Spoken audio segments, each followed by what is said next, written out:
Hello friends, എല്ലാവർക്കും നമ്മുടെ പുതിയൊരു വ്ളോഗിലേക്ക് വീണ്ടും സ്വാഗതം. ഇന്ന് ഞാനൊരു ടോപ്പിക്ക് നിങ്ങളുടെ അടുത്ത് സംസാരിക്കാമെന്ന് വിചാരിച്ചു വന്നാണ്. ഇതുപോലെയുള്ള കാര്യങ്ങൾ നേരത്തെയും ഞാൻ വീഡിയോയിൽ പറയാറുണ്ട്. ഇപ്പോൾ എൻ്റെ വിവാഹം കഴിഞ്ഞിട്ട് ഇപ്പോൾ 30ാമത്തെ വർഷം. അപ്പോൾ ആ ഒരു 30 വർഷത്തെ ഒരു എക്സ്പീരിയൻസ് ആണ് ഞാൻ നിങ്ങളുടെ അടുത്ത് ഷെയർ ചെയ്യുന്നത് കേട്ടോ. അപ്പം ഞാൻ മനസ്സിലാക്കിയിട്ടുള്ള കുറേ കാര്യങ്ങളാണ് നിങ്ങളുടെ അടുത്ത് ഷെയർ ചെയ്യുന്നത്.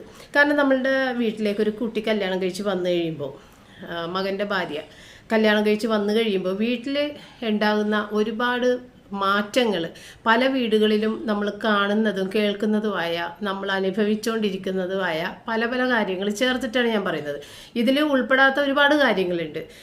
അപ്പോൾ ഒരു പരിമിതി ഉണ്ടല്ലോ, എനിക്ക് 10-20 മിനിറ്റല്ലേ പറയാൻ ഉള്ള ഒരു ടൈമുള്ളൂ. അപ്പോൾ അതിൽ കൊള്ളുന്ന കാര്യങ്ങൾ ചിലത് എൻ്റെ മനസ്സിൽ എനിക്ക് തോന്നിയ കാര്യങ്ങളാണ് ഞാൻ പറയുന്നത് കേട്ടോ. അപ്പോൾ അതിൽ ഞാൻ മനസ്സിലാക്കിയൊരു കാര്യം എന്ന് വെച്ച് കഴിഞ്ഞാൽ, നമ്മൾ വിവാഹം കഴിഞ്ഞ് ഭർത്താവിൻ്റെ വീട്ടിലേക്കാണ് സാധാരണ ഭൂരിഭാഗം നാടുകളിലും അങ്ങനെ തന്നെയാണെന്നാണ് എൻ്റെ ഒരു വിശ്വാസം. എനിക്കൊന്നിനെ കണ്ണൂരൊക്കെയാണ് തോന്നുന്നുണ്ട് ഭാര്യയുടെ വീട്ടിലേക്ക് ഭർത്താവ് പോകുന്നത്. അപ്പോൾ മരുമക്കത്തായ സമ്പ്രദായങ്ങൾ അത് എനിക്കറിയില്ല. എല്ലാവരും ഭർത്താവിൻ്റെ വീട്ടിലേക്കാണല്ലോ വരേണ്ടത്. അപ്പോൾ നമ്മൾ ആ വീട്ടിലേക്ക് വരുമ്പോൾ മിക്ക വീടുകളും ഭർത്താവിൻ്റെ അച്ഛൻ്റെ വീടായിരിക്കുള്ളൂ, അവിടെ ആയിരിക്കുള്ളൂ നമ്മൾ താമസിക്കുന്നത്. പിന്നെ വളരെ റെയറായിട്ടായിരിക്കുള്ളൂ സ്വന്തം വീടോട് കൂടിയിട്ട് കല്യാണം കഴിച്ച് അങ്ങോട്ടേക്ക് മാറുന്ന ആൺകുട്ടികളൊക്കെ വളരെ റെയറായിരിക്കുള്ളൂ. അപ്പോൾ ഇതിന് കാരണങ്ങളുണ്ട്. പണ്ട് അങ്ങനെ നമ്മളെ ഒരു രീതിയിൽ നമ്മളുടെ വിവാഹശേഷം അവിടെ നിൽക്കണം എന്ന് പറയുന്നതിനുള്ള ഒരു കാരണം എന്താണെന്ന് വെച്ച് കഴിഞ്ഞാൽ, ഒന്നല്ല 2-3 കാരണങ്ങളുണ്ട്. കാരണം ഒരു ജീവിതം പഠിക്കുക എന്നുള്ളത്, കാരണം നമുക്ക് ഒത്തിരി വർഷങ്ങൾ നല്ല രീതിയിൽ ജീവിച്ച് പോകണ്ടേ. അപ്പോൾ അതിനുള്ളൊരു എക്സ്പീരിയൻസിന് വേണ്ടിയിട്ട് നമ്മൾ ഈ വീട്ടിൽ മാതാപിതാക്കളുടെ അല്ലെങ്കിൽ ഒരു കൂട്ടുകുടുംബം, പണ്ടൊക്കെ കൂട്ടുകുടുംബം അല്ലേ, അപ്പോൾ അത് ആ ഒരു കീഴിൽ അങ്ങനെ ജീവിക്കുക എന്നുള്ളത്. പിന്നെ സ്വന്തമായിട്ടൊരു വീട്ടിലേക്ക് മാറി താമസിക്കുക എന്ന് പറയുമ്പോൾ അത് വലിയൊരു ചിലവാണ്. ഒരു വീട് ഈ ചെറുപ്രായത്തിൽ, ഈ ചെക്കൻ്റെ ചെറുപ്രായത്തിൽ ഒരു വീട് വെച്ച് അതിനകത്തേക്ക് മാറുക എന്നൊക്കെ പറയുന്നത് ഒരു വലിയ ബാധ്യത തന്നെയായിപ്പോവും. കാരണം ഈ ഒരു ചെറിയ പ്രായത്തിൽ അത്രയും രൂപ അവന് ചിലപ്പോൾ ഏൺ ചെയ്യാൻ പറ്റുന്ന രീതിയിലുള്ള ഒരു ജോലി, ആ കാര്യങ്ങളോ ഒന്നും ഉണ്ടാവില്ല. അപ്പോൾ അത് മാറി താമസിച്ചു കഴിഞ്ഞാൽ ആ ഒരു ചിലവ് അവന് ചിലപ്പോൾ താങ്ങാൻ പറ്റിയെന്ന് വരില്ല. അതൊരു കാരണമാണ്. അപ്പം എൻ്റെ സ്വന്തം അച്ഛൻ ഉണ്ടാക്കിയ വീട്ടിൽ നമ്മൾ സ്വതന്ത്രമായിട്ട് നിന്ന് പോകാം, വാടക കൊടുക്കണ്ട, ഒന്നും വേണ്ട. നേരെ മറിച്ച് നമ്മൾ മാറി താമസിക്കുകയാണെങ്കിലും അവിടെ റെൻറ്റ് കൊടുക്കണം, ലീസിനാണെങ്കിൽ അങ്ങനെ പൈസ കൊടുക്കണം, പുതിയ വീട് വെക്കാനാണെന്നുണ്ടെങ്കിൽ അതിന് വലിയ ബാധ്യത എടുത്ത് വീട് വെക്കേണ്ടി വരും. അപ്പോൾ ആ ഒരു ചിലവിൽ നിന്നെല്ലാം നമുക്ക് ഒതുങ്ങി നിൽക്കാൻ വേണ്ടിയിട്ടാണ്, കുറച്ച് മാറ്റാൻ വേണ്ടിയിട്ടാണ് നമ്മൾ ഈ ഭർത്താവിൻ്റെ അച്ഛൻ്റെ വീട്ടിൽ നിൽക്കുന്നത്. പിന്നെയാണെന്നുണ്ടെങ്കിൽ മിക്കവാറും കല്യാണത്തിന് ശേഷം ഒരു വർഷത്തിനുള്ളിൽ തന്നെ കുഞ്ഞൊക്കെ ആയിക്കഴിയും. ആ കുഞ്ഞിനെ നോക്കാനായിട്ട് ഈ കുട്ടിക്ക് വലിയ എക്സ്പീരിയൻസ് ഒന്നും ഇല്ലല്ലോ. അപ്പോൾ ആദ്യത്തെ ഒരു കുഞ്ഞൊക്കെ ഉണ്ടാകുമ്പോൾ അതാണ് ആദ്യത്തെ എക്സ്പീരിയൻസ് എന്ന് പറഞ്ഞത്. അപ്പോൾ അതിന് സഹായിക്കാനും അതിന് എന്തെങ്കിലുമൊക്കെ ഒരു അസുഖം വന്നു കഴിഞ്ഞാൽ അതെന്താണെന്ന് മനസ്സിലാക്കാൻ പറ്റാത്ത അവസ്ഥയിൽ നിന്ന് പേടിക്കാതിരിക്കാനും അങ്ങനെയുള്ള കുറേ കാര്യങ്ങൾ എല്ലാം ഈ ഒരു കൂട്ടുകുടുംബത്തിൽ നിന്നിട്ട്, മാതാപിതാക്കളുടെ കീഴിൽ നിന്നിട്ടാണ് പണ്ടെന്നല്ല എൻ്റെയൊക്കെ കാലഘട്ടം വരെയൊക്കെ അങ്ങനെയാണെന്നാണ് എൻ്റെ ഒരു വിശ്വാസം. കാരണം എൻ്റെയൊക്കെ ഈ കാലഘട്ടം ഏറ്റവും അവസാനത്തെ ആ ഒരു ടൈപ്പ് ജനറേഷൻ്റെ തീർന്ന അവസ്ഥ ആണെന്നാണ് എനിക്ക് തോന്നുന്നത്. എൻ്റെയൊക്കെ കഴിഞ്ഞിട്ടുള്ള വിവാഹത്തിലൊക്കെ എല്ലാവരും ഇൻഡിപെൻഡൻ്റ് ആണ്, എല്ലാവർക്കും ഫ്രീഡം ഉണ്ട്, സ്വന്തം ജീവിക്കുന്നത്, നല്ല കാഴ്ചപ്പാടുള്ള കുട്ടികളാണ്, പഠിപ്പുള്ള കുട്ടികളാണ്, സോഷ്യൽ മീഡിയ വഴി ഒരുപാട് കാര്യങ്ങൾ കാണുകയും കേൾക്കുകയും അറിയുകയും ചെയ്യുന്ന ആളുകളാണ്. പക്ഷെ ഞങ്ങളുടെ കാലഘട്ടത്തിൽ അങ്ങനെ അല്ല. അപ്പോൾ ഈ ഒരു സിസ്റ്റം ഫോളോ ചെയ്യുക എന്നുള്ളതാണ് ഞങ്ങളൊക്കെ ചെയ്തേക്കുന്നത്. നമ്മളുടെ മുകളിൽ മാതാപിതാക്കളുള്ളപ്പോൾ നമുക്കൊരു ഭയപ്പാടുണ്ടാവും, പേടിച്ചിട്ടാണ് നമ്മൾ ജീവിക്കണത്. അപ്പോൾ ഈ പേടിയിൽ നിന്നും നമ്മൾക്ക് ഒരുപാട് ഗുണങ്ങളുണ്ടെന്ന് എൻ്റെയൊക്കെ ജീവിതത്തിൽ നിന്ന് ഞാൻ മനസ്സിലാക്കിയത്. അന്ന് പേടിച്ചതിൻ്റെ ആ ഒരു വലിയ ആ ഒരു എക്സ്പീരിയൻസിലാണ് നമ്മൾ ഇന്ന് നല്ല രീതിയിൽ ജീവിക്കുന്നതെന്ന് എനിക്ക് തോന്നാറുണ്ട്. കാരണം പേടിച്ച് തന്നെയാണ് ശരിക്കും ജീവിച്ചേക്കുന്നത്. മാതാപിതാക്കളുടെ കീഴിൽ നമ്മളുടെ മാതാപിതാക്കളല്ലല്ലോ. അപ്പം നമ്മൾ വളരെയധികം പേടി, ബഹുമാനം, ഭയങ്കര അങ്ങനെയാണ്. എല്ലാവർക്കും അറിയാം, എല്ലാവരും അവസ്ഥ അറിയാം.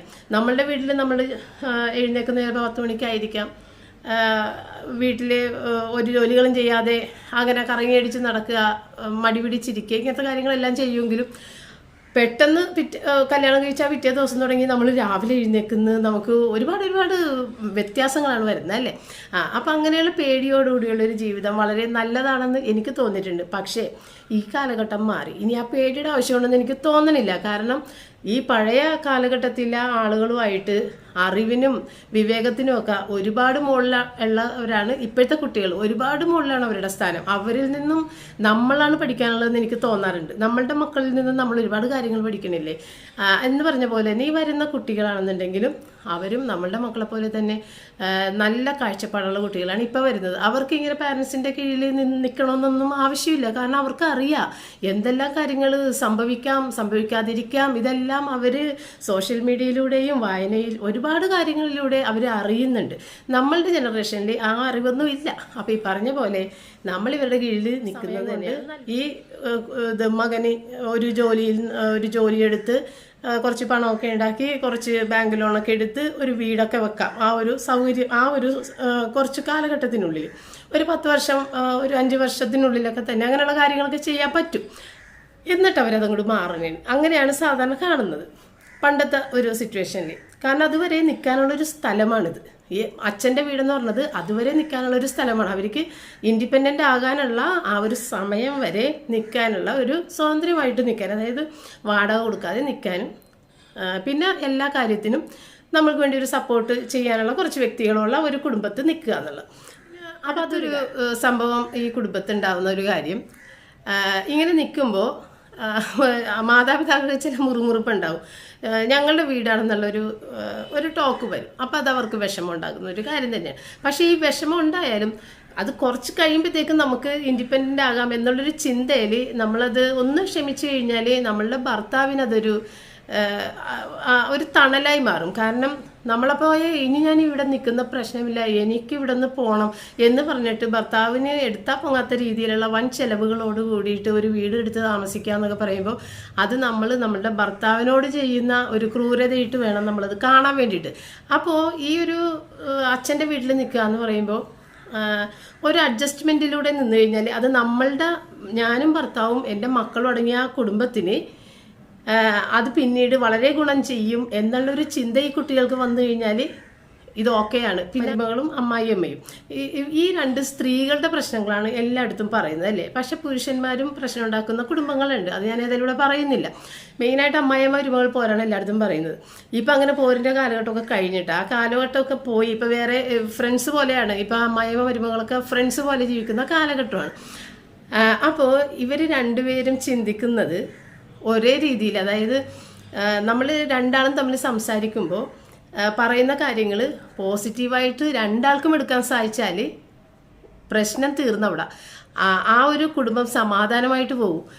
പക്ഷേ അതാണ് കിട്ടാൻ ബുദ്ധിമുട്ടുള്ള ഒരു കാര്യം. കാരണം ഈ നല്ല കാര്യം പറഞ്ഞു കഴിഞ്ഞാലും അതിലെന്തോ ഒരു പ്രശ്നമില്ലേ, ഞാൻ അന്ന് അങ്ങനെ ചെയ്തത് കൊണ്ട് അതിൻ്റെ ബാക്കിയാണോ ഇപ്പം പറഞ്ഞത് എന്ന് നമ്മളൊന്ന് കൂട്ടി വായിക്കാൻ ശ്രമിക്കും, കണക്ട് ചെയ്ത് നോക്കും.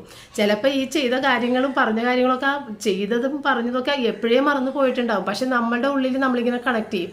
അപ്പോൾ ശരിയാണ്, അന്നത്തെ കാര്യം വെച്ചിട്ടാണ് ഇപ്പം അമ്മ പറഞ്ഞത് ഇങ്ങനെ, അല്ലെന്നുണ്ടെങ്കിൽ മകൾ ഇങ്ങനെ പറഞ്ഞത് അവൾ അന്നത്തെ കാര്യം വെച്ചിട്ടാണ് അതിങ്ങനെ കണക്ട് ചെയ്തെടുക്കും. അങ്ങനെയൊക്കെയാണ് നമുക്ക് അബദ്ധങ്ങൾ പറ്റുന്നത്. അപ്പോൾ നല്ല രീതിയിൽ എന്ന് പറയുന്നത് പോസിറ്റീവായിട്ട് ചിന്തിക്കാനായിട്ട് അമ്മക്കും മോൾക്കും കഴിയുക എന്നുള്ളത് അത് വലിയ ഒരു മഹാഭാഗ്യം എന്നേ പറയാൻ പറ്റുള്ളൂ. അങ്ങനെയൊക്കെ റെയറാണ്. അങ്ങനെയുള്ള സ്ഥലത്ത് മാത്രമാണ് വളരെ സന്തോഷമായിട്ടൊക്കെ പോകുന്നത് നമുക്ക് കാണാൻ സാധിക്കണം. പിന്നെ എല്ലാവരും കോമൺ ആയിട്ട് പറയുന്നൊരു കാര്യമുണ്ട്, സ്വന്തം മകളായിട്ട് കാണണം, സ്വന്തം മാതാപിതാക്കളായിട്ട് അവരെ കാണണം എന്നല്ല. അപ്പോൾ ഞാൻ പറയുന്നത് നമ്മളുടെ സ്വന്തം മാതാപിതാക്കളായിട്ട് കാണുമ്പോൾ നമ്മളെന്ത് അലസതയും എന്തെല്ലാം തല്ലുപിടുത്തങ്ങളും എന്തെല്ലാമായിരിക്കും വീട്ടിലുണ്ടാവണം. അല്ലാതെ വീട്ടിൽ അമ്മയും അച്ഛനും ഒക്കെ പൊന്നുപോലെ ഇങ്ങനെ അയ്യോ അവരുടെ മുന്നിൽ നമ്മൾ ഭയങ്കര ബഹുമാനത്തോടെ അങ്ങനെയൊന്നും അല്ലല്ലോ. നമ്മൾ അവരെ കൂടി തല്ലുപിടിക്കും, ചീത്ത പറയും, അനുസരണക്കേട് കാണിക്കും, ഇതെല്ലാം കാണിച്ചിട്ടില്ലേ നമ്മൾ നമ്മുടെ വീട്ടിൽ നിൽക്കുന്ന. അപ്പോൾ സ്വന്തം വീട് പോലെ സ്വന്തം മാതാപിതാക്കളെ പോലെ കാണുമ്പോൾ നമ്മൾ ഇങ്ങനെയൊക്കെ അവരോട് ചെയ്യാൻ പറ്റൂല. അപ്പം നമ്മൾ ഒരു ഡിസ്റ്റൻസിൽ ഒരു റെസ്പെക്റ്റ് കൊടുത്ത് അങ്ങനെ നിൽക്കും അല്ലേ. അപ്പോൾ അത് ഒരിക്കലും സ്വന്തം അപ്പനെ അമ്മനെയും പോലെ കാണാൻ സാധിക്കൂല. അത് ഉറപ്പായിട്ടുള്ള കാര്യമാണ്. അത് അങ്ങനെ തന്നെ കണ്ടാൽ മതി. സ്വന്തം അപ്പനും അമ്മയും പോലെ ഒന്നും കാണാൻ ആർക്കും സാധിക്കില്ല. അപ്പോൾ ചിലപ്പോൾ നമുക്ക് അടി കിട്ടും. ഇതെന്ത് തോന്നിവാസോടെ നീ കാണിക്കണമെന്നിരിക്കും അല്ലേ. നമ്മളുടെ വീട്ടിൽ നമ്മൾ ചിലപ്പോൾ കാണിച്ചു കൂട്ടുന്ന വികൃതികളൊക്കെ ഭർത്താവിൻ്റെ വീട്ടിൽ ചെന്ന് കാണിക്കുമ്പോൾ അവർ വിചാരിക്കുന്നത് എന്താണ് ഇവള് നോർമലല്ലാത്ത ഒരു പെൺകുട്ടിയാണ് എന്ന് വരെ ചിന്തിച്ചു പോകും അല്ലേ. അപ്പോൾ എന്ത് തന്നെയായാലും അതൊന്നും നടക്കണ കാര്യം, അതൊക്കെ പറയാനേ പറ്റുള്ളൂ. കാരണം ഈ നമ്മളുടെ മാതാപിതാക്കളോട് നമ്മൾ വഴക്കടിക്കുകയും എന്തെങ്കിലുമൊക്കെ ഷാഠ്യങ്ങൾ കാണിക്കുകയും ചെയ്യുമ്പോൾ അത് കുറച്ച് നേരത്തേക്കുള്ള ഒരു വിഷമം മാത്രമേ ഉള്ളൂ. അത് സ്വന്തം മാതാപിതാക്കളാണ്, രക്തമാണ്, നമ്മൾക്കത് മറക്കാൻ സാധിക്കും. പക്ഷേ മറ്റൊരു വീട്ടിൽ ചെന്നിട്ട് നമ്മൾ ഒരു കുഞ്ഞു കാര്യത്തിന് അവർ എന്തെങ്കിലും ഒരു മനപ്രയാസം ഉണ്ടാക്കുന്നൊരു സംസാരം അവരിൽ നിന്ന് വന്നു കഴിഞ്ഞാൽ നമുക്ക് ക്ഷമിക്കാൻ പറ്റൂല. എന്നും അത് നമ്മളെ വേദനിപ്പിച്ചുകൊണ്ടിരിക്കും. പക്ഷേ സ്വന്തം മാതാപിതാക്കൾ, അതാണ് പറയണത് പണ്ട് തള്ള ചവിട്ടിയ പുള്ളക്ക് കേടില്ലെന്ന് പറയണ ഒരു പഴഞ്ചൊല്ല് അതാണ്. അപ്പം അതൊരു കാര്യം. പിന്നെ വേറൊരു സംഭവം എന്താണെന്ന് വെച്ച് കഴിഞ്ഞാൽ, ഈ മകനെന്ന് പറഞ്ഞ വ്യക്തി എന്തൊക്കെ തരികിട കാണിക്കുന്ന ചെറുക്കനായിരിക്കാം, എന്തെല്ലാം ദുശീലങ്ങളുള്ള ചെറുക്കനായിരിക്കാം, ഇതെല്ലാം മൂടി വെച്ചിട്ടുണ്ടാവും. മൂടി വെച്ചിട്ട് ഈ കുട്ടി വന്നു കഴിയുമ്പോഴത്തേക്ക് ഇവൻ്റെ ദുശീലങ്ങളും ഇവൻ്റെ പ്രശ്നങ്ങളൊക്കെ ഇവൻ പുറത്തെടുക്കുമല്ലോ എന്തായാലും. അപ്പോൾ ഈ മാതാപിതാക്കൾ, അമ്മയാണ് മെയിനായിട്ട് പറഞ്ഞത് കേട്ടാ, എൻ്റെ മകൻ ഇതുവരെ ഇങ്ങനെ ഒരു പ്രശ്നം ഉണ്ടായിട്ടില്ല, നീ വന്നതിന് ശേഷമാണ് ഈ പ്രശ്നം ഉണ്ടായിരിക്കുന്നത്. അവർക്ക് വ്യക്തമായിട്ട് അറിയാം എൻ്റെ മകൻ മഹാ കച്ചറിയാണെന്നുള്ളത് അവർക്കറിയാം. എങ്കിൽ പോലും നീ വന്നതിന് ശേഷമാണ്, നിന്റെ സ്വഭാവ ദൂഷ്യം കൊണ്ടാണ് അവൻ ഇങ്ങനെ ആയേക്കണത്. മനസമാധാനം നഷ്ടപ്പെട്ടിട്ടാണ് അവൻ ഇങ്ങനെ ആയത്. ചില കുടിയന്മാരെ ആമ്പിള്ളേരെ കെട്ടിക്കും, എന്നിട്ട് കുടിക്കും എന്നുള്ള കാര്യം ഇവർ മറച്ചു വെച്ചേക്കും. ഈ കുട്ടി വന്നു കഴിഞ്ഞ് കുറച്ച് ദിവസം കഴിയുമ്പോഴത്തേക്കും അവൻ കുടിക്കാൻ തുടങ്ങും. കുടിച്ചു കഴിയുമ്പോൾ ഇതെന്താണ് കുടിക്കണം, അത് നീ അവന് സ്വസ്ഥത കൊടുക്കാനായിട്ട്, ഇതുവരെ അവൻ കുടിച്ച് ഞങ്ങൾ കണ്ടിട്ടില്ല. ഇങ്ങനെയുള്ള കാര്യങ്ങളായിരിക്കും ഈ കുട്ടിയുടെ കഴുത്തിൽ വെച്ച് കൊടുക്കുന്നത്. പിന്നെ അവരുടെ വീട്ടിൽ എന്തെല്ലാം കാര്യങ്ങൾ മൂടി വെച്ചിട്ടുണ്ടോ, പുറത്തറിയാതെ വെച്ചിട്ടുണ്ടോ, അത് മൊത്തം ഈ കുട്ടി വന്നതിന് ശേഷം ഉള്ള ആ ഒരു എന്താ പറഞ്ഞത്, ഐശ്വര്യമില്ലാത്ത, അങ്ങനെ പറയൂലേ, ഐശ്വര്യം പോയി, അങ്ങനെ എന്തോ പറയും. അപ്പോൾ അതുകൊണ്ടാണ് ഇത് മൊത്തം സംഭവിച്ചത് എന്നെല്ലാം ഈ കുട്ടിയുടെ കഴുത്തെ വെച്ച് കൊടുക്കുന്നതും ഞാൻ കണ്ടിട്ടുണ്ട്. എനിക്കറിയാം, അത് സംഭവം നന്നായിട്ട് എനിക്കറിയാം. അതെങ്ങനെ അറിയാം നിങ്ങൾ ചോദിക്കേണ്ട, കറക്റ്റായിട്ട് എനിക്കറിയാം. അപ്പം ഇങ്ങനെയുള്ള കുറേ സംഭവങ്ങൾ നമ്മുടെ കഴുത്തിൽ വരും, നമ്മൾ അറിഞ്ഞിട്ട് പോലും ഉണ്ടാവില്ല. കാരണം അവർക്കറിയാം നമുക്കിതൊന്നും അറിയില്ല. അതുകൊണ്ട് ഇത് നൈസായിട്ട് ഇതിൻ്റെ തലയെ വെച്ച് കൊടുക്കാം എന്നൊരു ചിന്ത ഈ വീട്ടുകാർക്ക്, ചില വീട്ടുകാർ കാണിക്കുന്ന കാര്യമാണ്. എല്ലാവരെയും ഞാൻ പറയുന്നതല്ല, സാധ്യതകളാണ് പറയുന്നത്. അതുപോലെ ഈ മകൻ ചിലപ്പോൾ അമ്മയുടെ അടുത്ത് വിവാഹത്തിന് മുൻപ് ഭയങ്കര ഷൗട്ട് ചെയ്ത് സംസാരിക്കുകയും ദേഷ്യപ്പെടുകയും എല്ലാം ചെയ്യണ മകനായിരിക്കാം. പക്ഷെ എന്താണെന്നറിയാമോ, ഈ മരുമോള് വന്നു കഴിഞ്ഞാൽ അവൻ മറ്റൊരു ആളായി മാറേണ്ട ഒരു സമയമാണ് പിന്നെ. കാരണം അവൻ നേരത്തെ എങ്ങനെയായിരുന്നു അതുപോലെ ആവാൻ പറ്റൂല. കാരണം എന്തെങ്കിലും ഒരു ദേഷ്യപ്പെട്ട് പറഞ്ഞു കഴിഞ്ഞാൽ അപ്പം മരുമോളെ ചെയ്ത പോലെ നീ എന്തോ പറഞ്ഞ് ചൂടാക്കിയിട്ടാണ് അവനിവിടെ വന്ന് ചൂടായത്. കെട്ടണതിന് മുമ്പ് ഇവൻ ഇതിനേലും ഭീകരനായിരുന്നു, അതവരും ഓർക്കൂല. മരുമോള് വന്നതിന് ശേഷം ആണ് ഇങ്ങനെ ആയത്, ഇതാണ് പറയുന്നത്. അപ്പോൾ ഉണ്ടാകുന്ന പ്രശ്നം എന്താണെന്നറിയാമോ, ഈ അമ്മയുടെയും മരുമോളുടെയും നടുക്ക് നിൽക്കുന്ന ഈ മകനുണ്ടല്ലോ, അവൻ അനുഭവിക്കുന്ന വേദനക്കും അവൻ്റെ മിക്കവാറും ആണുങ്ങൾ ഹാർട്ട് അറ്റാക്ക് വന്ന് ചത്തുപോകും. കാരണം എന്താണെന്നറിയാമോ, ഇത് ആരോടും പറയാൻ പറ്റില്ല. അവൻ്റെ നെഞ്ചിലിരുന്ന് ഇതിങ്ങനെ കൂടിക്കൂടി അവന് അറ്റാക്ക് വന്ന് ചാകുകയാണ് ചെയ്യണത്. കാരണം എല്ലാവരും ചത്തുപോണ കാര്യമില്ല കേട്ടോ ഞാൻ പറഞ്ഞത്. ഞാൻ ഒരു സാധ്യതകൾ പറയണത്. അതായത് ഈ മകൻ ഒന്ന് കരയാൻ പറ്റൂല, ആണായിപ്പോയില്ലേ, കരഞ്ഞു കഴിഞ്ഞാൽ അവളെ കണ്ട് പറഞ്ഞിട്ട് അവൻ്റെ ഇപ്പോൾ പെണ്ണിൻ്റെ പോലെ അവൻ കരയണം. അപ്പോൾ അത് പെണ്ണെന്നുള്ള പേര് വീണ്. ഇപ്പോൾ അതിന് മുൻപേ ആണെന്നുണ്ടെങ്കിൽ അവൻ കരഞ്ഞാൽ കുഴപ്പമില്ല. അവൻ ഭയങ്കര നിസ്സാര, ഭയങ്കര ദുർബല മനസ്സുള്ളവനാണ്, അതുകൊണ്ടാണ് അവൻ കരയണത്. അങ്ങനെ ആയിരിക്കുള്ളൂ. പക്ഷേ എന്താണ്, കല്യാണത്തിന് ശേഷം അവൻ്റെ സങ്കടം വന്നൊരു തുള്ളി കണ്ണീര് വന്നാൽ പോയി. കണ്ട അവൻ പെണ്ണിനെ പോലെ, അവനായിട്ട് അവൾ വിഷമിപ്പിക്കണേണ്, അവൻ്റെ കരയണേണ്, അവൻ പെണ്ണായിപ്പോയി, ഇതൊക്കെ പറയൂട്ടാ. അപ്പോൾ ഈ മകൻ്റെ വിഷമം എന്ന് പറഞ്ഞു കഴിഞ്ഞാൽ, അവൻ ഇത്രയും നാളും ഒരു ഫ്രീ ബേഡായിട്ട് നടന്ന് അവൻ്റെ കാര്യം മാത്രം നോക്കിയാൽ മതി. വീട്ടിൽ അച്ഛനുണ്ടാകാം കാര്യങ്ങൾ നോക്കാൻ, എന്തെങ്കിലും ഒന്ന് തൽക്കാലം ഒന്ന് സഹായം, അത്രയൊക്കെ ഉള്ളു. ഒരു കുടുംബഭാരമൊന്നും അവനെടുത്തിട്ടില്ല. പക്ഷേ വിവാഹശേഷം അവൻ്റെ ഉള്ളിൽ തീയാണ്. കാരണം ഒരു പെണ്ണായി അവളുടെ കുടുംബമുണ്ട്, അവളുടെ കുടുംബത്ത് പോകണം, അവളുടെ ബന്ധുക്കളുടെ അടുത്ത് പോകണം, അതിനൊക്കെ പൈസ വേണം. ഒരു സ്ഥലത്ത് പോകണമെങ്കിൽ ഒരാവശ്യങ്ങൾക്ക് പോകണം. ബന്ധുക്കളുടെ എണ്ണം ഇരട്ടിച്ച്, കാരണം അവളുടെ ഭാഗത്തുള്ള ബന്ധുക്കൾ പിന്നെ ഇവൻ്റെ ബന്ധുക്കളാണ്. അവിടെ എന്ത് വിളിച്ചാലും അവിടെ പോകണം, എല്ലാവരും കൊടുക്കുന്നതിനേലും കൂടുതൽ കൊടുക്കണം. ഇതൊക്കെ ആയിരിക്കുള്ളൂ പെൺകുട്ടികളുടെ ആഗ്രഹങ്ങൾ. അപ്പോൾ അതിന് പൈസ കണ്ടെത്തണം. കുടുംബജീവിതത്തിന് കുട്ടികളാകും, അതിനുള്ള പൈസ കണ്ടെത്തണം. അപ്പോൾ അവൻ്റെ ടെൻഷൻ എന്ന് പറഞ്ഞത് വളരെ വലുതാണ്. അത് അവൻ്റെ പ്രവൃത്തിയിലും ഒക്കെ കാണും നമ്മൾ. അത് മനസ്സിലാക്കാൻ ഇത്രയും കാലം ജീവിച്ചാൽ നമുക്കല്ലേ സാധിക്കുള്ളൂ. അവർ പിള്ളേരല്ലേ, അവർ ജീവിച്ചു വരണ്ടേ. ഇത്രയും നാളും നമ്മളുടെ ഒരു വിവാഹ ജീവിതത്തിൽ നമ്മൾ കണ്ടറിഞ്ഞ ആ ഒരു അവസ്ഥ അവനിലുണ്ട് എന്നുള്ളത് മനസ്സിലാക്കാൻ മാതാപിതാക്കൾക്ക് മാത്രമേ സാധിക്കുള്ളൂ. അല്ലാതെ അവരെ ആ സമയത്ത് കുറ്റപ്പെടുത്താൻ പാടില്ല. കാരണം അവൻ്റെ വശത്ത് നിന്നൊന്ന് ചിന്തിച്ചു നോക്കുക, അവൻ്റെ മനസ്സിപ്പോൾ എങ്ങനെയായിരിക്കും. അപ്പോൾ ചിലപ്പോൾ അവൻ പെട്ടെന്ന് ദേഷ്യപ്പെട്ടെന്നിരിക്കും. അപ്പോഴും ഈ കുട്ടിയുടെ മീതയിലേക്കാണ് നമ്മൾ ആ തെറ്റ് കൊണ്ടുപോയി വെക്കുന്നത്. അവളെന്തോ പ്രശ്നം പറഞ്ഞു കൊടുത്തിട്ടാണ് അവൻ വന്ന് ദേഷ്യപ്പെട്ടത്. അപ്പോൾ ഈ പറഞ്ഞ പോലെ നേരത്തെ അവൻ അലറി വിളിക്കുകയും ചീത്ത പറയുകയൊക്കെ ചെയ്യുന്ന മകനായിരിക്കാം. പക്ഷെ അത് കഴിഞ്ഞാൽ അവനല്ലാതെയും മാറണം. പിന്നെ അവന് മിണ്ടാൻ പാടില്ല. അവൻ്റെ ഒരു വിഷമം, മനസ്സിൽ തിങ്ങിക്കൂടിയൊരു വിഷമം പറയാനായിട്ട് ഭാര്യയെയോ അമ്മയെയോ ഒന്ന് ഒറ്റയ്ക്കൊന്ന് ഫോണിലോ നേരിട്ടോ ഒക്കെ സംസാരിക്കാൻ ശ്രമിച്ചാൽ അവനിങ്ങോട്ട് പറയാനായിട്ട് ഒരവസരം കൊടുക്കൂല. അതിനു മുമ്പ് ഇവർ തമ്മിലുള്ള പ്രശ്നമായിരിക്കും ഇവർ രണ്ടുപേരും പറയണത്. അതോടുകൂടി ഇവൻ്റെ പ്രശ്നങ്ങൾ ഉള്ളിലങ്ങോട്ട് ഇരുന്ന് അമർന്ന് ഇവനങ്ങോട്ട് നെഞ്ച് പൊട്ടണേണ്. പിന്നെ അവരുടെ രണ്ടുപേരുടെയും പ്രശ്നങ്ങളാണ് അവൻ സോൾവ് ചെയ്യേണ്ടത്. അപ്പം അങ്ങനെയുള്ള സാഹചര്യം നമ്മളുടെ മക്കൾക്ക് കൊടുക്കാതിരിക്കുക, ഭാര്യമാർ അവരുടെ ഭർത്താക്കന്മാർക്കും കൊടുക്കാതിരിക്കുക. കാരണം അഡ്ജസ്റ്റ്മെൻ്റ് ഇല്ലാതെ ഈ കുടുംബജീവിതം മുന്നോട്ട് പോകില്ല. ആരുമില്ല സാറ്റിസ്ഫൈഡ് ആയിട്ട് ജീവിക്കുന്ന ഒരാളുമില്ല. ഇപ്പം റീൽസിലൊക്കെ നിങ്ങൾ കാണുന്നതൊക്കെ വെറും അഭിനയമാണെന്ന് ഞാൻ ഉറപ്പിച്ച് പറയാം. അതൊക്കെ വെറും അഭിനയം മാത്രമാണ്. കാരണം ഇന്ന് സ്നേഹത്തോടെ റീൽസ് ഇട്ട ആൾ നാളെ രാവിലെ തൂങ്ങി മരിച്ചെന്ന് കേൾക്കുമ്പോൾ എന്താ വിശ്വസിക്കേണ്ടത്? നമ്മൾ ഈ റീൽസ് എന്നൊക്കെ ഇടുന്നതൊക്കെ വെറും അഭിനയമാണെന്ന് നമ്മൾക്ക് മനസ്സിലാക്കാൻ സാധിക്കൂലേ? ഈ റീൽസൊക്കെ കണ്ടിട്ടാണ് കുട്ടികൾ പറയുന്നത് അവർക്ക് എന്തോ ഒരു നല്ല ഡ്രസ്സും നല്ല അടിപൊളി സ്റ്റൈലിൽ ഭക്ഷണം കഴിക്കാൻ പോകുന്നത്. എനിക്ക് അങ്ങനെയൊന്നുമില്ല. ഇതവർ റീൽസിന് വേണ്ടി ചെയ്യുന്നതാണ്. നിങ്ങളുടെ അത്ര സ്നേഹവും പരിഗണനയോ ഒന്നും ചിലപ്പോൾ അവർ തമ്മിൽ അങ്ങോട്ടും ഇങ്ങോട്ടും കൊടുക്കുന്നുണ്ടാവില്ല.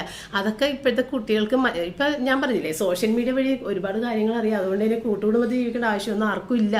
എല്ലാവർക്കും എന്തെല്ലാം കാര്യങ്ങൾ സംഭവിക്കാതിരിക്കാം, ഇതെല്ലാം ഉള്ള കാഴ്ചപ്പാടുണ്ട്. പക്ഷെ ഇങ്ങനെയുള്ള കുറേ വിഷം ഈ ഒരു സോഷ്യൽ മീഡിയയിൽ നിന്ന് കുട്ടികൾക്ക് കിട്ടും. അതുപോലെ ആകാനുള്ള അതുപോലെ ആയിരിക്കണം. കമ്പയർ ചെയ്യണേണ്. ആ ഭർത്താവിനെ കണ്ട ആ ഭാര്യനെ കണ്ട എന്നുള്ള കമ്പയർ ചെയ്യൽ. അപ്പോൾ ഈ ഒരു മോശമായ വശവും നമ്മുടെ സോഷ്യൽ മീഡിയ വഴി കുട്ടികളിലേക്ക് എത്തുന്നുണ്ട്. അപ്പോൾ നമ്മളൊക്കെ ഇത്രയും നാളും ജീവിച്ചതെന്ന് വെച്ച് കഴിഞ്ഞാൽ ഈ ഭയപ്പെട്ട് അങ്ങനെയൊക്കെ ജീവിച്ചതുകൊണ്ടാണ് നമ്മൾ ഇതുവരെ പോയതെന്ന് എനിക്ക് പറയാൻ പറ്റുള്ളൂ. പണ്ടെന്ന് പറഞ്ഞു കഴിഞ്ഞാൽ ഭാര്യയ്ക്ക് ജോലിയില്ല, വന്ന പെണ്ണിന് ജോലിയൊന്നുമില്ല. അപ്പോൾ അവൾ ഈ അടങ്ങി ഒതുങ്ങി ഭർത്താവിൻ്റെ അച്ഛൻ്റെ വീട്ടിൽ നിൽക്കാതെ നിവർത്തിയില്ല. പക്ഷെ ഇപ്പോഴത്തെ പെൺകുട്ടികൾക്ക് സ്വാതന്ത്ര്യമുണ്ട്, കയ്യിൽ പൈസയുണ്ട്, ജോലിയുണ്ട്, ഒക്കെ ഉണ്ട്.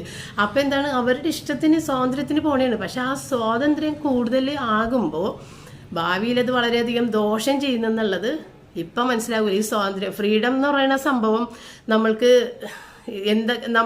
ചെയ്യരുതാത്തതും ചെയ്യിക്കുന്ന ഒരു കാര്യമാണ്. ആരുമില്ല, നോക്കാൻ ആരുമില്ല എന്ന് വരുമ്പോഴത്തേക്കും അത് നമ്മളെ മോശമായ പല അവസ്ഥകളിലേക്ക് എത്തിക്കാറുണ്ട്. അതൊക്കെ തന്നെയാണ് കൂട്ടത്തോടെയുള്ള ആത്മഹത്യകളൊക്കെ നമ്മൾ കാണുന്നില്ലേ? കുട്ടികളെയും കൂടി കൊന്നിട്ടാണ് അവർ ചാകുന്നത്. അതൊക്കെ ഈ വക പരിപാടികൾ നമ്മൾക്ക് ഭയമില്ലാതെയൊക്കെ ജീവിക്കുമ്പോൾ സംഭവിക്കുന്നത്. ഭയത്തോടു കൂടി തന്നെ ജീവിക്കണം എന്നുള്ളതാണ് എൻ്റെ അഭിപ്രായം. ഒരു ഭയം വേണം നമ്മൾക്ക്, ഈശ്വരനിൽ ഭയം വേണം. ആരുമില്ല, നമ്മളുടെ മുകളിൽ പാരൻസ് ആരുമില്ല, നോക്കാൻ ആരുമില്ല, ഈശ്വരനിൽ ഭയം വേണം. രണ്ട് കണ്ണുകൾ നമ്മുടെ പിന്നാലെ അത് കാണുന്നുണ്ടെന്നുള്ള ഒരു വിശ്വാസം നമ്മളിൽ ഉറപ്പിച്ച് വേണം. അല്ലെന്നുണ്ടെങ്കിൽ നമ്മൾ തോന്നിയവാസികളായി പോകും. പിന്നീട് നമ്മളുടെ ആരോഗ്യം നഷ്ടപ്പെട്ടൊക്കെ കഴിയുമ്പോഴാണ് നമ്മൾ അതിനെക്കുറിച്ച് ചിന്തിക്കുന്നത്, എന്തുകൊണ്ട് അന്ന് അങ്ങനെ ആയിപ്പോയി എന്ന് ചിന്തിക്കുന്നത്. അപ്പം നമ്മൾക്ക് അങ്ങനെ ആരെങ്കിലും ഒരു നോക്കാനായിട്ടൊക്കെ ഒന്ന് നിയന്ത്രിക്കാനായിട്ടും വഴക്ക് പറയാനായിട്ടും നമ്മളുടെ അടുത്ത് ആരെങ്കിലും ഒക്കെ ഉണ്ടെങ്കിൽ തൽക്കാലം നമുക്ക് വിഷമം ഉണ്ടാവും, നമ്മൾക്ക് കിറുകിറുപ്പുണ്ടാവും. പക്ഷെ അത് ഭാവിയിൽ നല്ലതാണെന്നാണ് എൻ്റെ ഈ 30 വർഷത്തെ ജീവിതത്തിൽ നിന്ന് ഞാൻ മനസ്സിലാക്കിയത്. കാരണം എനിക്ക് ആത്മഹത്യ ചെയ്യണമെന്നൊക്കെ ഒരുപാട് പ്രാവശ്യം തോന്നിയിട്ടുണ്ട്. പപ്പയുടെ പാരൻസിൻ്റെ കൂടെയൊക്കെ ജീവിക്കുമ്പോൾ എനിക്ക് ആത്മഹത്യ ചെയ്യണമെന്ന് ഒരുപാട് തോന്നിയിട്ടുണ്ട്. അത് പിന്നീട് ഇപ്പം ഞാൻ വിചാരിക്കും എന്ത് വിട്ടിത്തരമായിരുന്നു ഞാൻ ചിന്തിച്ചതെന്ന് വിചാരിക്കും. കാരണം അതൊക്കെ എല്ലാം നല്ലതിന് വേണ്ടിയിട്ടാണ്. പക്ഷെ അതെനിക്ക് താങ്ങാനാവുന്നതിലും വലുതായിരുന്നു. പക്ഷെ അതെല്ലാം വളരെ നമ്മളുടെ മുന്നോട്ടുള്ള ജീവിതത്തിൽ നമ്മൾ ഈ എന്താണ് ഇരുമ്പ് പഴുപ്പിച്ച് തല്ലി റെഡിയാക്കൂലേ, അപ്പോൾ ആ പഴുക്കുന്ന അത് വേണ്ടാന്ന് വെച്ച് കഴിഞ്ഞാൽ നമ്മൾക്ക് ഷെയ്പ്പാക്കാൻ പറ്റില്ലല്ലോ എന്ന് പറഞ്ഞ സംഭവം കറക്റ്റാണത്. എൻ്റെ ജീവിതത്തിൽ നിന്നൊക്കെ ഞാനത് മനസ്സിലാക്കിയിട്ടുള്ളത്. പക്ഷെ ഇപ്പോഴത്തെ കുട്ടികൾ അങ്ങനെ നിൽക്കില്ല. കാരണം അവർക്ക് എഡ്യൂക്കേഷൻ ഉള്ളതാണ് ഏറ്റവും വലിയ പ്രശ്നമായിട്ട് എനിക്ക് തോന്നിയേക്കുന്നത്. അന്നൊക്കെ അത്ര എഡ്യൂക്കേഷൻ ഇല്ലല്ലോ, പെട്ടെന്ന് തന്നെ കല്യാണം കഴിപ്പിച്ച് വിടുകയാണ് ചെയ്യുന്നത്. അപ്പോൾ അങ്ങനെയുള്ള കുറേ വ്യത്യാസങ്ങൾ ഈ ഒരു ജനറേഷനിൽ വന്നിട്ടുണ്ട്. അപ്പോൾ എൻ്റെ ഒരു അഭിപ്രായം എന്ന് വെച്ച് കഴിഞ്ഞാൽ, ഭർത്താവ് നാട്ടിലാണ് ജോലി ചെയ്യുന്നതെങ്കിൽ ഭാര്യയും ഭർത്താവും ഒറ്റയ്ക്ക് താമസിക്കുക എന്നുള്ളത് തന്നെയാണ് എൻ്റെ ഇപ്പോഴത്തെ ഈ ഒരു അവസ്ഥയിലുള്ള ജീവിതം. അതായത് ന്യൂ ജനറേഷൻ കുട്ടികൾക്ക് ഒരുവിധം കാര്യങ്ങളൊക്കെ അറിയാവുന്ന കുട്ടികൾ മാറി താമസിക്കുക എന്നുള്ളത് തന്നെയാണ് എൻ്റെ അഭിപ്രായം. കാരണം ഭർത്താവിൻ്റെ അച്ഛൻ്റെ വീട്ടിൽ നിന്നൊന്നും വേണ്ട, ഭാര്യയുടെ അച്ഛൻ്റെ വീട്ടിൽ പോയി നിന്നൊന്നും വേണ്ട. ഭാര്യയുടെ ഇപ്പോൾ പെൺകുട്ടികൾ മാത്രമൊക്കെയുള്ള വീട്ടിലാണെങ്കിൽ ഭാര്യയുടെ വീട്ടിൽ അവർക്ക് നിൽക്കാൻ സാധിക്കും, അവിടെ ആരും ഇല്ലല്ലോ വേറെ. അങ്ങനെ നിന്ന് കഴിഞ്ഞാലുള്ള പ്രശ്നം എന്താണെന്നറിയാമോ? നമ്മളുടെ ഭർത്താക്കന്മാർ ദേഷ്യക്കാരായി മാറും. കാരണം പുറത്തേക്ക് ഇറങ്ങിക്കഴിയുമ്പോൾ കളിയാക്കും എല്ലാവരും. എന്തേ അച്ചി വീട്ടിൽ എങ്ങനെയുണ്ട് ജീവിതം, ഇങ്ങനെയുള്ള കളിയാക്കൽ, പല രീതിയിലുള്ള കളിയാക്കലുകൾ കേൾക്കും. അങ്ങനെ കേട്ട് കഴിഞ്ഞിട്ട് വീട്ടിൽ വന്നിട്ടാണ് റിയാക്ഷൻ. അവരോടൊന്നും പറയില്ല, വീട്ടിൽ വന്നിട്ട് റിയാക്ട് ചെയ്യുന്നത് ആദ്യം തന്നെ ഭാര്യയുടെ അടുത്ത് ഭയങ്കരമായിട്ട് ചൂടാവും. ഭാര്യയുടെ പാരൻസിനെ ചീത്ത പറയുക. അവരെത്ര സ്നേഹത്തോടെയാണ് ഈ പുള്ളീനെ സംരക്ഷിച്ച് നോക്കിക്കൊണ്ടുപോകുന്നെങ്കിൽ അതൊന്നും കാര്യമല്ല. പുറത്തുനിന്ന് ആളുകൾ പറയണ കേൾക്കുമ്പോൾ ദേഷ്യം ഉണ്ടാവും. ഇത് പല സ്ഥലത്തും നടക്കുന്നതാണ്. പാവം ചെക്കനായിരുന്നു, എന്തൊരു ദേഷ്യമാണ് ഇപ്പം എന്ന് പറഞ്ഞേക്കാം. അപ്പം ഇതാണ് സംഭവം. പുറത്തെ ആളുകൾ പിരിമുറുക്കി ചൂടാക്കി വിടുന്നതാണ്. അങ്ങനെ ഒരുപാട് കുടുംബ നശീനെ ഞാൻ കണ്ടിട്ടുണ്ട്. പുറത്തുനിന്ന് പിരിമുറുക്കം കൊടുക്കും, അവരുടെ വീട്ടിൽ വളരെ സ്നേഹത്തോടെ ആയിരിക്കും ഒരുപാട്. അപ്പോൾ അവർ ആരെന്ത് പറഞ്ഞാലും ഞങ്ങളതൊന്നും മൈൻഡ് ചെയ്യില്ല. ഇത് പറയാനേ പറ്റുള്ളൂ. പക്ഷെ നമ്മുടെ മനസ്സിൻ്റെ ഉള്ളിലേക്ക് അത് കയറിയിട്ടുണ്ടാവും. ഏതെങ്കിലും സാഹചര്യത്തിൽ ഈ ദേഷ്യമൊക്കെ പുറത്ത് വരികയും ചെയ്യും. അപ്പം ഈ ഭാര്യയുടെ വീട്ടിൽ നിന്നാലും ഭർത്താവിൻ്റെ വീട്ടിൽ നിന്നാലും പ്രശ്നമുണ്ട്, അതിൽ ഒരു സംശയവും വേണ്ട.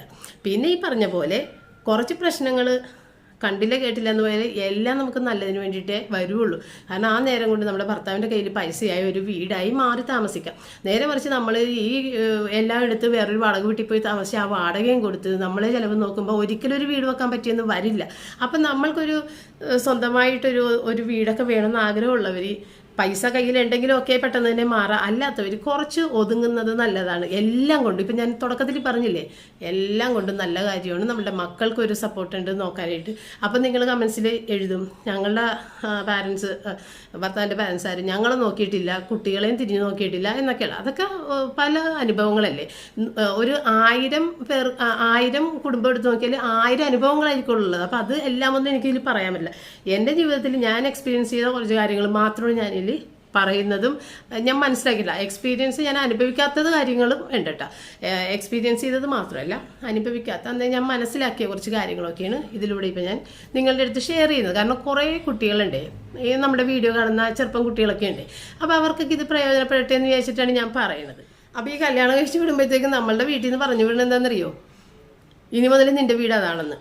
അവിടെ ചെന്ന് കഴിയുമ്പോഴത്തേക്കും നമ്മളോട് പറഞ്ഞത് എന്താണ്? ഇത് നിന്റെ വീടല്ല എന്നുള്ള ഓർമ്മയിൽ വേണം ഇവിടെ നിൽക്കാൻ. അതായത് അവിടുത്തെ തെമ്മാടിത്തരൊന്നും ഇവിടെ കാണിക്കരുത് എന്നാണ് ഉദ്ദേശിക്കുന്നത്. അപ്പം അത് കേൾക്കുമ്പോൾ നമ്മളെന്താ വിചാരിക്കണത്? നമുക്കിപ്പോൾ വീടേ ഇല്ലെന്നല്ലേ? നമുക്ക് വീടേ ഇല്ല എന്ന് നമുക്ക് അപ്പം തന്നെ മനസ്സിലാവും അല്ലേ? അപ്പം അത് വീടൊക്കെ ഉണ്ടാക്കാൻ വേണ്ടിയിട്ടാണ് നമ്മളിതൊക്കെ കേട്ടാൽ ഇവിടെ ഒന്ന് ഒതുങ്ങിക്കൂടി കുറച്ച് കഴിയുമ്പോൾ പിന്നെ നമ്മൾ സ്വതന്ത്രരായി, കുഞ്ഞുങ്ങൾ വലുതായി, പിന്നെ നമ്മൾ ആഘോഷിച്ച് നടപ്പായി. ഇപ്പം ഞാൻ കണ്ടില്ലേ, എൻ്റെ മക്കളൊക്കെ വലുതായപ്പോൾ ഞാൻ നടക്കണ കണ്ടില്ലേ? പണ്ടത്തെ ജീവിതം നിങ്ങൾ കണ്ടിട്ടില്ലല്ലോ. എൻ്റെ പണ്ടത്തെ ഞാൻ ഇന്നലത്തെ വീഡിയോയിൽ എന്താ പറഞ്ഞിട്ടുണ്ടായിരുന്നു, സ്വാതന്ത്ര്യം കിട്ടിയത് ഇപ്പോഴാണെന്നുള്ളത്. ഭർത്താവ് പോലും പുറത്ത് വിടൂല. അങ്ങനെ ഭർത്താവ് കൂടെ ഇല്ലാത്തതുകൊണ്ട് പ്രത്യേകിച്ചും പുറത്ത് വിടാൻ ഇഷ്ടമല്ല. അപ്പോൾ ഇപ്പോഴാണ് സ്വാതന്ത്ര്യം കിട്ടിയിരിക്കുന്നത്. കാരണം കുട്ടികൾ വലുതായി, കുട്ടികൾക്ക് പ്രായമായി. നേരത്തെയൊക്കെ കുട്ടികളുടെ കൂടെ പുറത്ത് പോകുമ്പോഴത്തേക്കും ആ കുട്ടികൾ ആരെങ്കിലും അടിച്ചിട്ടിട്ട് നമ്മളെ ഭയപ്പെടുത്തിയാൽ അങ്ങനെയൊക്കെ നമ്മളോട് പറയും. ഇതിപ്പം മക്കൾ വലുതായി, അതുകൊണ്ടാണ് നമ്മളിങ്ങനെ നടക്കുന്നത്. അപ്പം നിങ്ങൾക്കും ഇതുപോലെയുള്ളൊരു സമയങ്ങൾ വരുന്നുണ്ട്.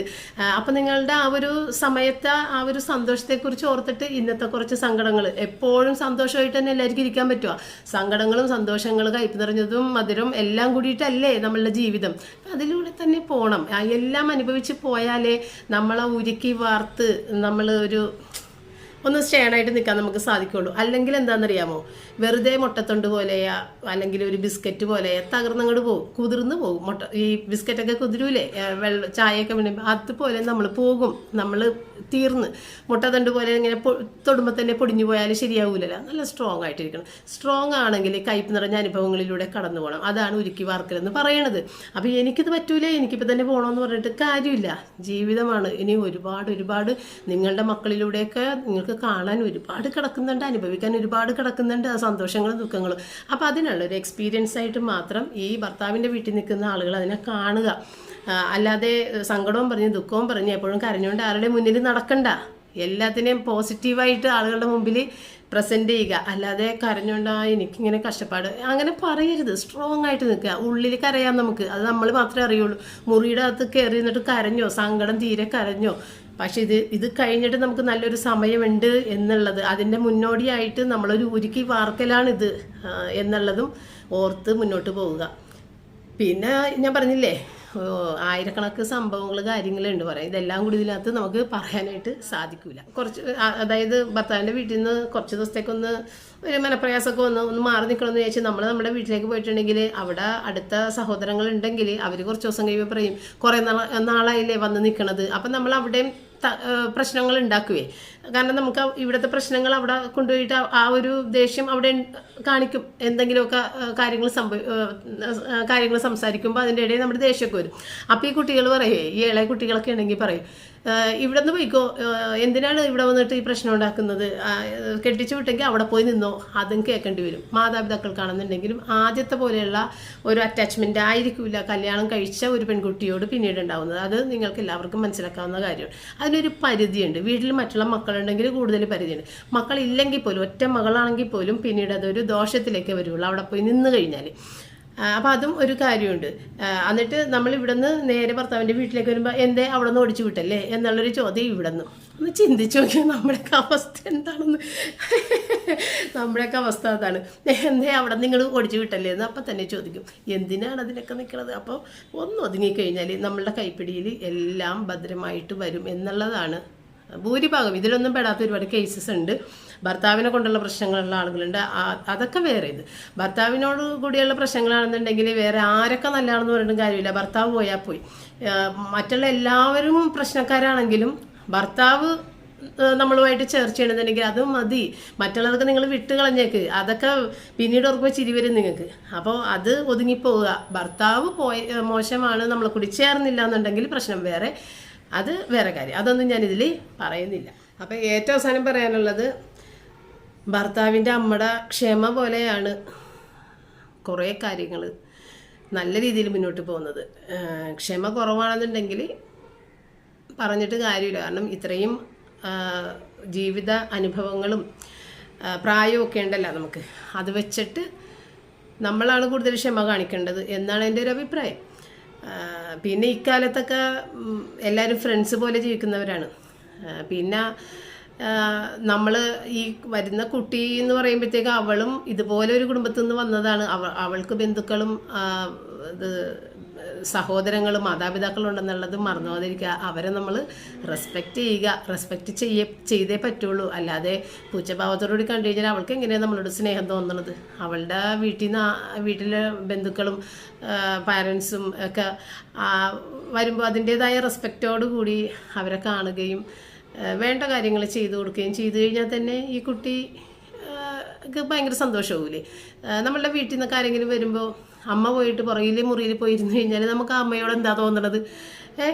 അപ്പോൾ ഒന്ന് ചിന്തിച്ച് നോക്കിയേ. അപ്പം അങ്ങനെയൊക്കെ അല്ലാത്ത രീതിയിൽ ഒരു നല്ലൊരു റെസ്പെക്റ്റോട് കൂടി ചിലപ്പോൾ നമ്മൾക്ക് അവരിൽ ചിലപ്പോൾ തൃപ്തി ഉണ്ടാവില്ല, ഇഷ്ടം ഉണ്ടാവില്ല. എന്നിരിക്കലും നമ്മൾ എന്തോരം കാര്യങ്ങൾ അഭിനയിക്കണം അല്ലേ? നമ്മളുടെ ജീവിതത്തിൽ ഭൂരിഭാഗം അഭിനയിച്ചല്ലേ നമ്മൾ മുന്നോട്ട്. അപ്പോൾ ഈ ഒരു കാര്യത്തിലും കൂടി നമുക്ക് അങ്ങോട്ട് തകർത്ത് അഭിനയിച്ചു കൊടുക്കാം അല്ലേ? കുറേ സത്യങ്ങളൊക്കെ നമ്മൾ പറയാതിരുന്നു കഴിഞ്ഞാൽ ചില സ്ഥലത്ത് മൗനം ആ ഒരു സാഹചര്യത്തിൽ വളരെ വിലപ്പെട്ടതായിരിക്കും. എന്ന് പറഞ്ഞ പോലെ കുറേ സത്യങ്ങൾ മറച്ചു വെച്ചുകൊണ്ട് അത് നല്ലതിനാണെന്നുണ്ടെങ്കിൽ നമുക്ക് അവിടെയൊക്കെ ഒന്ന് അഭിനയിച്ചു കൊടുക്കാം. അഭിനയമാണല്ലോ മൊത്തത്തിൽ, ജീവിതം മൊത്തത്തിൽ അഭിനയം തന്നെയാണ്. എല്ലാവരുടെ മുമ്പിൽ നമ്മൾ അഭിനയിക്കണേ, അതെല്ലാവർക്കും അറിയാം. സ്വയം ചോദിക്കുമ്പോഴത്തേക്കും അറിയാം ഞാൻ അഭിനയിക്കണേണോ അല്ലേ എന്നുള്ളതാണ്. അപ്പോൾ ഇതും കൂടിയൊക്കെ കുറേ അഭിനയിച്ചു കഴിഞ്ഞാൽ കുറേയൊക്കെ പിടിച്ചു നിൽക്കാൻ പറ്റുമെന്നുള്ളതാണ് എൻ്റെ ഒരു ചിന്ത. പിന്നെ ഈ കുട്ടി വരുമ്പോഴേ, ഈ പെൺകുട്ടി വരുന്ന സമയത്തെ ഈ കുട്ടി നമ്മളുടെ കുടുംബത്തിൽ അടുത്ത ഒരു തലമുറ തരാനുള്ള ഒരു വിലപ്പെട്ടൊരു സംഭവമാണ് ഈ കുട്ടി എന്നുള്ളത് കൂടി നമ്മൾ പരിഗണിക്കണം. കാരണം ആ കുട്ടിയിൽ നിന്നുമല്ല ഒരു കുഞ്ഞ് ജനിക്കുന്നത്. നമ്മുടെ മോൻ വിചാരിച്ചാൽ ഒറ്റക്ക് നടക്കണ കാര്യമല്ല. അപ്പോൾ അതുകൊണ്ട് ഈ കുട്ടിയിൽ നിന്നല്ലേ നമ്മളുടെ തലമുറ വരുന്നത് എന്നുള്ള ഒരു കാരണം നമ്മളുടെ മോനല്ലല്ല, ശരീരം ഉപയോഗിച്ചിട്ട് കുഞ്ഞിനെ തരുന്നത് അവളല്ലേ. അപ്പോൾ അവൾക്കല്ലേ കൂടുതൽ ശാരീരിക ബുദ്ധിമുട്ടുകൾ ഉണ്ടാവുന്നത്, നമ്മുടെ ആൺമക്കൾക്കല്ലല്ല. അപ്പോൾ ആ ഒരു ചിന്ത വേണം. നമ്മളുടെ വീട്ടിലേക്കുള്ള ഒരു തലമുറേനെ തരുന്നത് അവളുടെ ശരീരം ബുദ്ധിമുട്ടി അവൾ എന്തെല്ലാം സഹിച്ചിട്ടായിരിക്കും അല്ലേ? നമുക്കറിയാമല്ലോ, നമ്മൾ ഒക്കെ മക്കളുടെ അമ്മമാരല്ലേ, അപ്പം നമ്മൾക്കുണ്ടായ ബുദ്ധിമുട്ടുകളും അങ്ങനെ. പിന്നെ വേറെ കുറേ കാര്യങ്ങളും കൂടി എന്ന് പറഞ്ഞേക്കാം. അതായത് ഇപ്പോൾ കുട്ടിക്ക് ഒരു പ്രഗ്നൻ്റ് ആയ കുട്ടി, അവൾ ഭയങ്കര ഛർദിലാണ്. അങ്ങനെ ഞങ്ങളൊക്കെ എന്തോരം ഇത്ര മക്കളെ പ്രസവിച്ച് ഞങ്ങൾക്കൊന്നും ഇങ്ങനെയൊന്നും ഉണ്ടായിട്ടൊന്നുമില്ല, ഇത് അഭിനയമാണ് എന്നൊക്കെ പറയുന്നത് ഞാൻ കേട്ടിട്ടുണ്ട്. പക്ഷേ എല്ലാവരുടെയും ശാരീരിക സ്ഥിതി പലതാണ്. അപ്പോൾ അതനുസരിച്ചിട്ട് ആ വ്യത്യാസം വരും. അതുപോലെ തന്നെ ഇതുവരെ ഈ ലോകത്ത് ആരും പ്രസവിച്ചിട്ടില്ല, ആരും ഗർഭിണിയായിട്ടില്ല. അതുപോലെയാണല്ലോ ഇവൾ കിടന്ന് കാണിക്കുന്നത്. ഇത് ഞാൻ എപ്പോഴും കേൾക്കുന്നൊരു കാര്യം.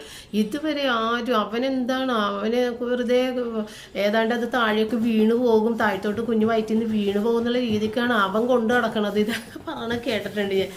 പക്ഷേ നമ്മൾ ചിന്തിക്കേണ്ട ഒരു കാര്യമുണ്ട്. ഈ ലോകത്ത് ആയ കാലം മുഴുവൻ പ്രസവിക്കുകയും ഗർഭിണിയാകുകയൊക്കെ ചെയ്തിട്ടുണ്ടെങ്കിലും അവരുടെ ജീവിതത്തിൽ ഫസ്റ്റ് എക്സ്പീരിയൻസ് ആണ്, അവർക്കത് വലുതാണ്. ആ ഒരു കാഴ്ചപ്പാടിൽ അത് നോക്കി കണ്ടാൽ മതി. അല്ലാതെ നാട് മുഴുവൻ ആളുകൾ പ്രസവിക്കുന്നു, ഗർഭിണിയാകുന്നു, ഇതൊന്നും ഇത്ര വലിയ കാര്യമില്ല, ഇതാണ് ഇത്ര വലിയ കാര്യം, അവർക്കത് വലുതാണ് എന്ന് മാത്രം മനസ്സിലാവും. അത് ആദ്യത്തെ കുഞ്ഞ് പ്രത്യേകിച്ച് വലിയ സംഭവമാണ്. ആ ഒരു അവസ്ഥ, ആ കുട്ടിയുടെ മാനസികാവസ്ഥയുമായിട്ട് തന്നെ നമ്മൾ അതിനോട് പെരുമാറുക.